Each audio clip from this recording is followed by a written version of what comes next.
One thing I learned about butterfly bushes is that deadheading isn't optional. If you want flowers from July until October, even November, you have to keep up with it. I learned this the hard way last year when I skipped deadheading mine. Let me show you what happened. Last year I let all these flower spikes fade because I thought the butterfly bush would just keep blooming on its own. I didn't think removing the old flowers would make much of a difference, but instead of producing more flowers, the plant started putting all its energy into making seeds. After that first big flush of blooms, it produced very few flowers, so this year I'm not making the same mistake. So this year I'm actually being proactive. These are still in full bloom, they still have a lot of buds to open, but they already have a few spent blooms. So I will start deadheading these, and this way I will make sure I will have blooms until the end of the season. I have 7 butterfly bushes, 4 different varieties, and I will show you each of them as we are going to work our way through the garden.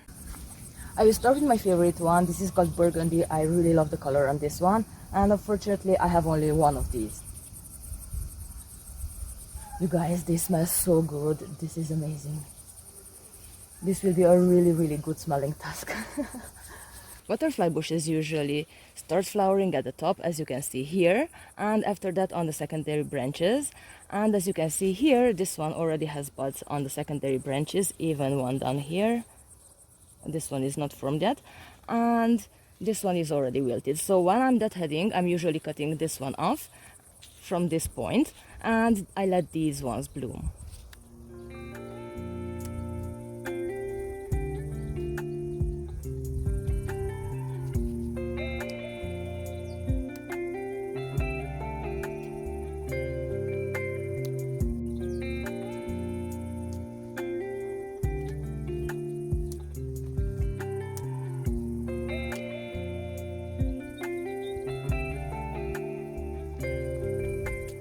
So this was a lot faster and easier than expected. So if you do this every week, maintenance will be easy peasy.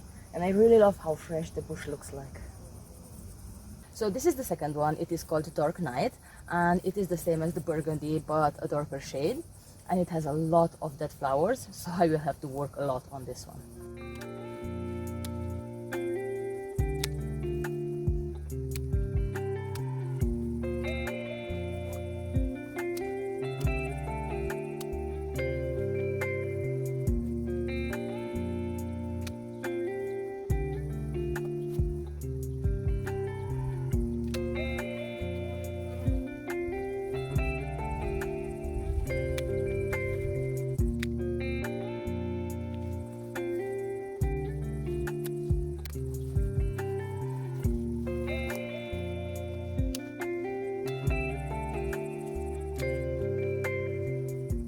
Surprisingly, this one also went really fast, so I can't complain, you guys. So the next one is called Pink Delight, and I don't know if you can see, but this one has a lot bigger flowers than the rest of the varieties. Just look at this. I'm not even sure if I can deadhead anything because they're just half dead. They still have a little bit of bloom on the top, and I wouldn't cut that. So we'll see what I can do here.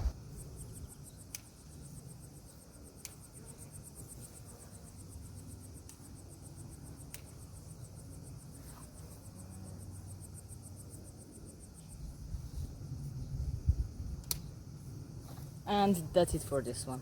These are collateral damage. Unfortunately, I cut these off by mistake during the process, but this will be my collateral bouquet.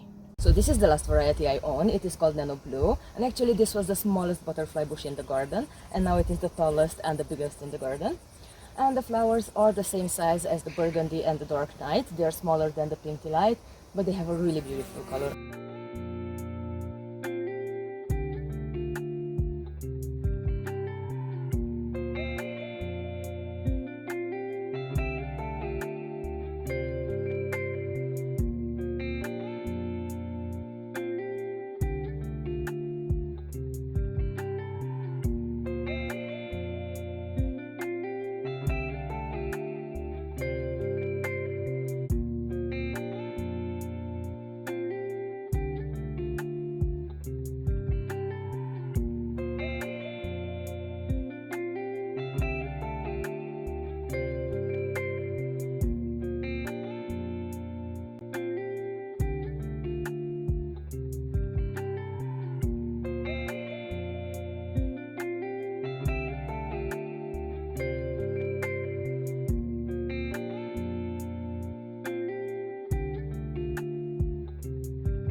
So these are the last three, 2 pink delights and 1 Nanho Blue in the middle. These last two actually grew from seed 2 years ago when I made the same mistake and I didn't deadhead the butterfly bushes.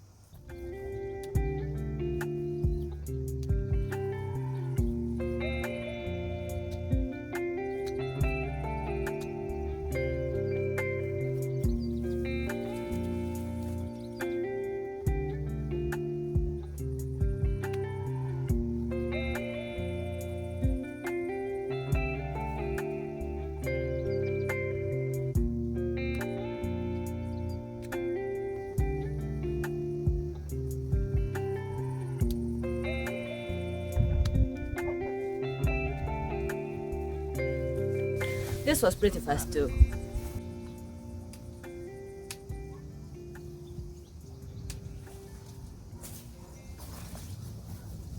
I think this last one was the easiest one and I'm done now and they look really great and it was a really good smelling day, you guys.